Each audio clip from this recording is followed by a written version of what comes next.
Mesdames, Messieurs, bonsoir. Dans l'actualité, ce dimanche 17 janvier 2016, l'arrivée à Lubumbashi du ministre national de l'enseignement primaire secondaire, initiation à la nouvelle citoyenneté, Maker Mwango, vient lancer le programme dénommé classe pré-primaire, un programme destiné aux enfants âgés de 3 à 5 ans, un programme qui doit leur permettre d'accéder plus facilement à l'école primaire. Et l'actualité, elle est aussi sportive. Pour sa première sortie au championnat d'Afrique de Nations, la République démocratique du Congo a battu l'équipe éthiopienne par 3 buts à 0. Résumé de la rencontre dans ce journal avec MacArthur Kikouni. Et sachez également que le tout-puissant Mazembe tient son nouveau entraîneur. Il s'agit du français Hubert Vélude. Pascal Mwangala va nous en parler dans cette édition du journal.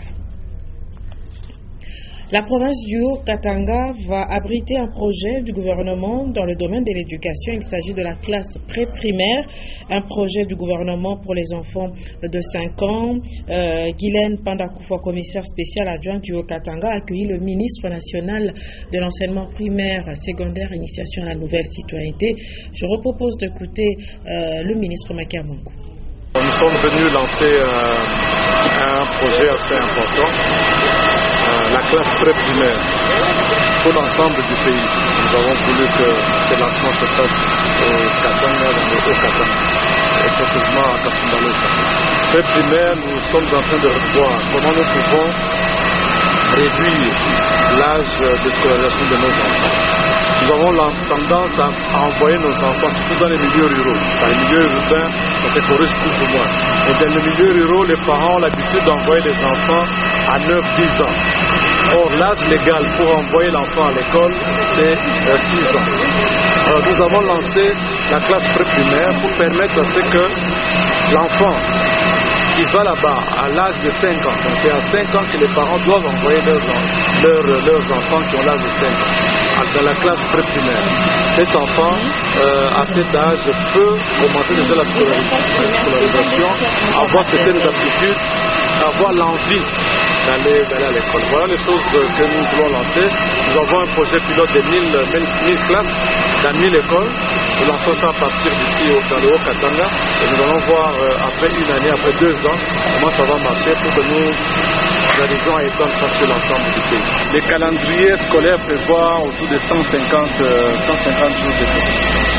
Or là, si vous comptez jusqu'à la fin de l'année, ça sera totalisé. On n'a pas perdu. Et ça nous a permis aussi d'asseoir le projet. Nous avons fait beaucoup d'études, beaucoup d'analyses. Les gens sont venus ici et ils ont fait l'identification de certaines écoles, donc il n'y a aucun problème.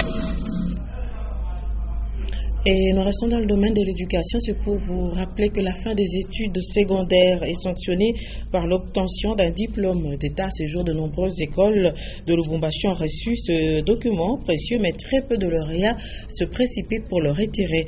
Guélo Chamba, Richard Chimba. Généralement, le retrait des diplômes d'État n'est pas conditionné.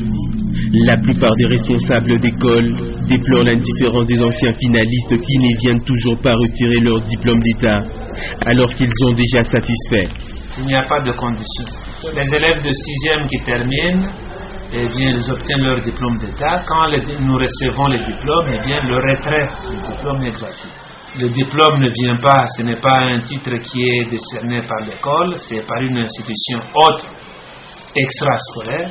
La plupart de les finalistes accordent l'importance à leur pièce de fin d'études que lorsque devenus étudiants de fin des cycles. Toutes les instituts supérieurs devraient en principe à l'inscription des candidats étudiants exiger un diplôme d'État. Mais dans la plupart des cas, les universités et les instituts supérieurs ne se contentent que d'archiver les journaux dans lesquels figurent les noms de l'étudiant. Il y a un constat amer. Amer en ce sens que ce ne sont pas tous les élèves qui viennent. Dès que nous sommes en possession, ça prend beaucoup de temps. Et maintenant, je peux même vous dire qu'il y a des diplômes qui datent de 20 ans que nous avons ici, même plus de 20 ans. Dans certains cas, lorsqu'on est en quête d'emploi, l'employeur exige les dossiers par rapport aux études faites. En attendant, le responsable d'école s'inquiète du fait que le nombre d'éditions des diplômes s'accumule. Et le pont qui relie les deux parties de l'avenue Biaï au quartier KMICP, ce pont présente un danger permanent pour les usagers de cette route et pour ceux qui travaillent aux alentours de cet ouvrage. Le pont est trop étroit et n'a pas assez de garde-fous. Un constat fait par Gracia Koussoulangana, Richard Chimba. Les ponts de l'avenue Biaï présentent un grand danger pour les habitants de ces quartiers.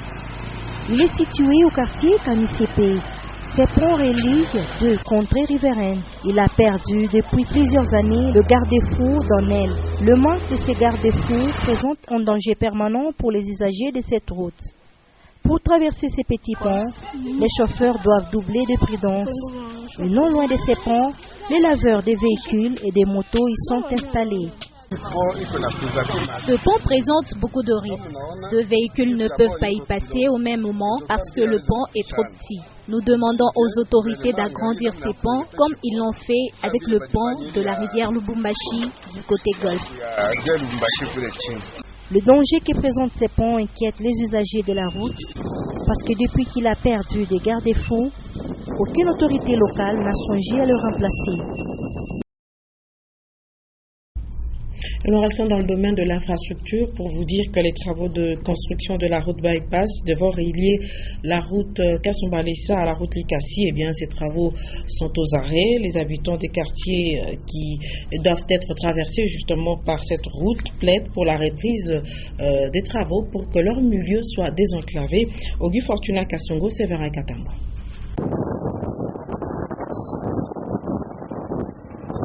Depuis l'annonce de la construction de cette grande artère devant relier la route Kasumbalesa à la route Likasi, les travaux n'ont pas encore débuté de manière effective. Malgré le traçage et quelques planifications, la route n'est pas du tout empruntée par les automobilistes à cause de son état qui n'est presque pas praticable. Les habitants du quartier devant être traversés par cette route plaident toujours pour sa construction qui va désenclaver leur milieu. Au départ, l'idée de la construction de cette grande route était de décongestionner le trafic routier sur les routes Kipushi et Kasumbalesa au niveau du quartier Kisanga en créant un raccourci pour les camions remorques en partance pour Likasi et Kolosi.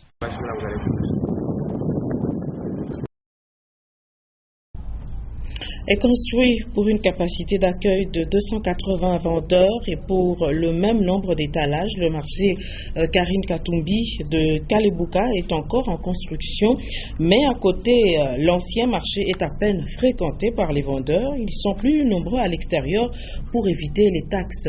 Jean-Paul Malimba. Au quartier Kalebuka, dans la commune annexe, un marché moderne dénommé Karine Katumbi est en pleine construction. Et l'inauguration est prévue d'ici la fin du mois de janvier. Ces lieux de négoce aura 280 étalages construits en béton. Les dépôts seront autour de 2 hangars en charpente métallique. Des poteaux et câbles sont déjà placés pour l'électrification du marché Karine Katumbi. Le marché aujourd'hui contient aussi des hangars. Nous sommes en train aussi de placer des étalages. Et ces étalages, nous avons 280 étalages. Avant la fin des travaux de ce marché, d'autres vendeurs affirment que s'il n'y a pas de sensibilisation, beaucoup de gens risquent de continuer à vendre sur la route principale pour échapper aux taxes. Nous souhaitons que tout le monde puisse entrer ici dans le marché Kalebuka. Puisque si nous tous nous sortons là dehors, c'est-à-dire le marché n'aura pas de gens qui vont vendre ici. Alors ça sera une perte du côté de l'État. Dans l'entretemps, l'ancien marché est resté presque vide. Des étalages non occupés parce que beaucoup de vendeurs sont allés exposer leurs marchandises sur la rue. Le vœu de ces vendeurs est que cette situation ne soit pas le même à l'inauguration du marché Karine Katumbi d'ici quelques semaines. Et cela fait plus d'une année que les autorités de la ville ont procédé à l'identification des avenues de la ville de Lubumbashi. Cette mesure n'a pas été appliquée dans plusieurs quartiers. Et le cas du quartier Cadastre, où il est de plus en plus difficile de retrouver certaines adresses. Ben Kaembe, Freddy Boukeli. Le quartier Cadastre est l'un des plus anciens à être loti. Cependant, plusieurs avenues, si pas toutes, manquent de panneaux d'identification. Difficile de savoir sur quelle avenue on est, surtout si on est visiteur. Pour retrouver le quartier, ou l'avenir. Oui. On doit d'abord me renseigner, savoir vous arrivez tel endroit, vous devez vous intéresser. Et j'arrive par là et je m'intéresse comme ça jusqu'à ce que j'arrive à la destination. Les habitants d'ici recourent le plus souvent à des indices pour livrer une adresse. Bon, chez nous, dans notre quartier, plus particulièrement dans nos avenues, nous avons toujours eu l'habitude de donner à une personne la référence par la barrière ou la marque de fleurs, c'est fini, comme il n'y a pas de numéro. Il faut dire que ces indices peuvent par moments prêter à confusion.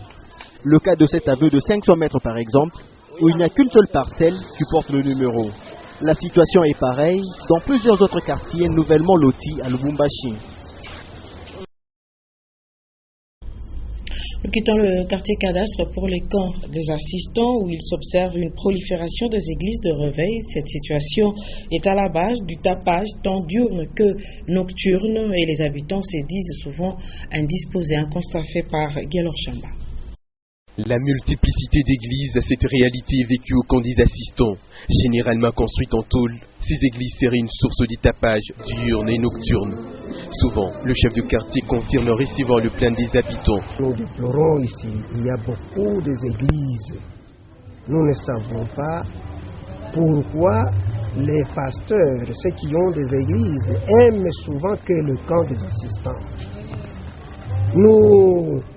Peut-être nous voudrions avoir 2, 3 églises, 4 au moins. D'après lui, cette multiplicité est due au conflit qui oppose les pasteurs. Si on se tiraille, mais il faut peut-être qu'ils cherchent d'autre part. Mais ils quittent ici, ils installent une autre église à côté de l'autre. Ça peut nous amener des problèmes au camp des assistants. Parce que les chrétiens là, quand les autres veulent aller prier là-bas, il y a l'autre pasteur qui ne veut pas que ces croyants, ces chrétiens-là, aillent de l'autre côté. Selon les statistiques trouvées sur place, à ces jours, ces quartiers comptent à lui seul plus de 20 églises de réveil. La journée internationale de la cuisine italienne est célébrée ce 17 janvier 2016, une journée proclamée par un groupe de chefs italiens vivant hors d'Italie et c'est l'occasion de rappeler que de nombreuses spécialités italiennes ont été adoptées par les Congolais, notamment les spaghettis ou encore la pizza. Je vous propose ce reportage de Consolat Kanja ou Sam Kitenge. Selon les spécialistes en art culinaire, la cuisine italienne est mondialement connue et elle est aussi mondialement méconnue par les cuisiniers qui ne la respectent pas toujours comme elle le devrait. Et en se mondialisant, elle a beaucoup perdu de son authenticité et cette journée veut attirer justement l'attention des consommateurs sur la véritable cuisine italienne traditionnelle et ses produits originaux. Et c'est une branche de la gastronomie également respectée par les chefs congolais. La cuisine italienne, c'est une cuisine supérieure. Moi, je fais dire c'est une mère de toutes les cuisines. Et c'est une cuisine qui est beaucoup sollicitée par rapport à son origine d'abord. Les pizzas, les pâtes sont notamment les spécialités attribuées à la célèbre cuisine italienne, mais même les chefs congolais pensent faire apprécier leur cuisine par une bonne créativité et un bon mesurage des ingrédients. Alors, il faut manger quelque chose de qualité, quelque chose mieux préparé, quelque chose mieux assaisonné. Trop d'épices, c'est pas synonyme de faire une bonne cuisine. C'est pas synonyme de rendre la nourriture trop délicieuse. Mais il faut savoir, tout d'abord, avoir une idée des mesures. Et le 17 janvier coïncide en Italie avec la fête catholique du saint patron des animaux, mais aussi celui des bouchers et du salami.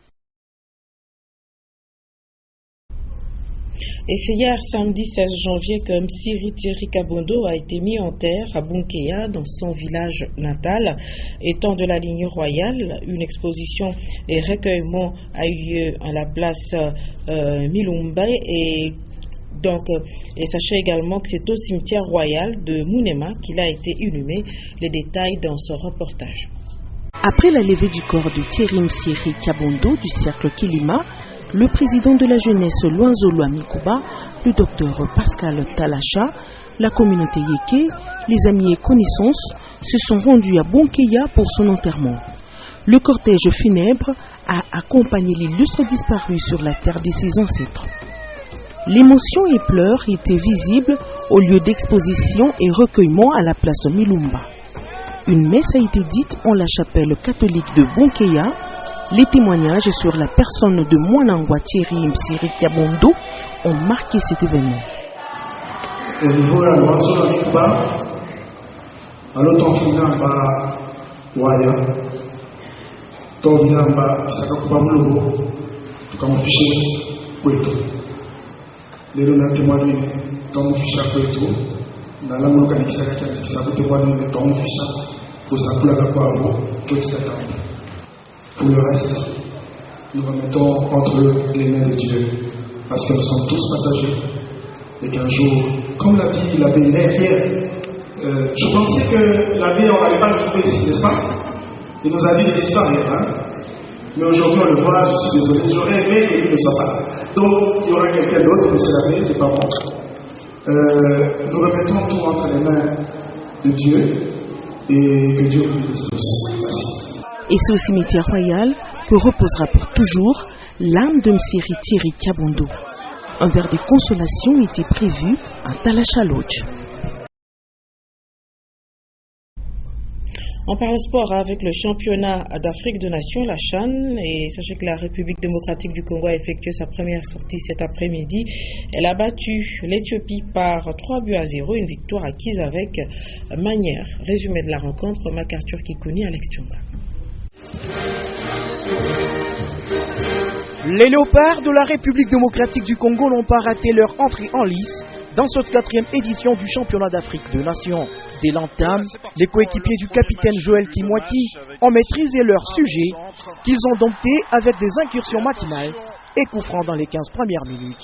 Sans trouver la faille, les Éthiopiens ont réagi à la 17e et 23e minute par le corner du capitaine Tesfaye et première frappe cadrée de Rakerlock. Par la suite, c'est la domination RD congolaise avec des descentes dangereuses d'Elia Meshak et héritier Luvumbu qui, à la 32e minute, a déposé une frappe lourde repoussée par Abel, portier éthiopien. À 1 minute de la pause, les poulains de Florent Ibenge ont ouvert le score par le vétéran Guy Lusadisu Bassissila de la tête, reprenant le centre de héritier Luvumbu.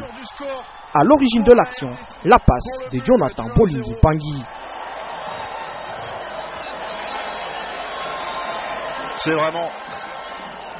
Au retour, les léopards démarrent la partie avec le souci de se mettre à l'abri et Luvumbu, héritier Nzinga, inscrira le 2e but de la tête à la 46e minute.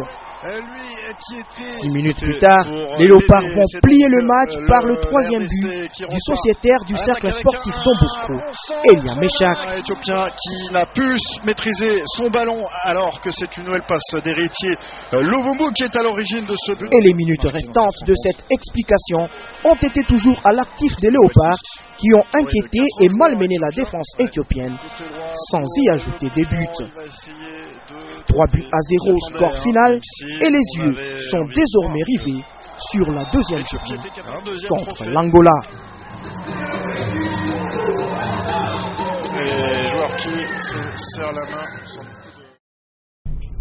Toujours en sport, sachez que le tout-puissant Mazembe tient son nouveau coach. Il s'agit du français Hubert Velud, un entraîneur de grande expérience, et il a été présenté aux joueurs ce dimanche lors d'une séance d'entraînement présentée par le chairman Moïse Katumbi Chapoué. Pascal Mwangala Meshakaime.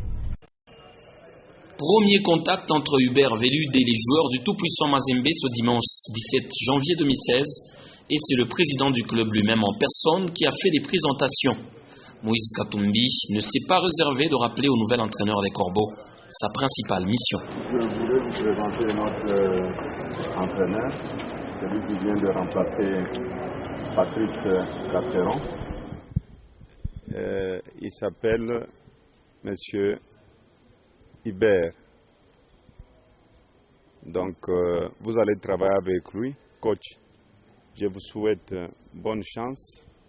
Et j'espère que nous allons encore gagner la Coupe d'Afrique cette année-ci. Bonne chance.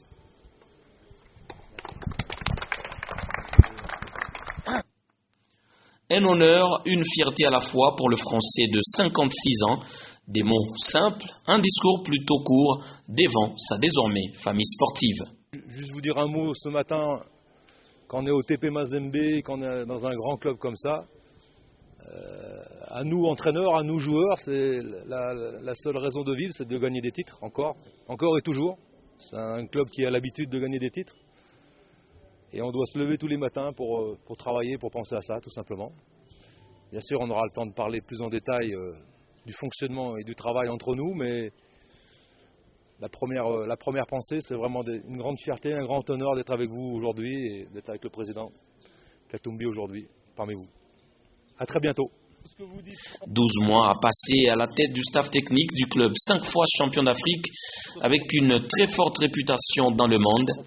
Le successeur de Patrice Carteron a plusieurs défis à relever et c'est déjà notamment composer une équipe qui ne va pas seulement gagner mais aussi convaincre un public de Mazembe en majorité exigeant.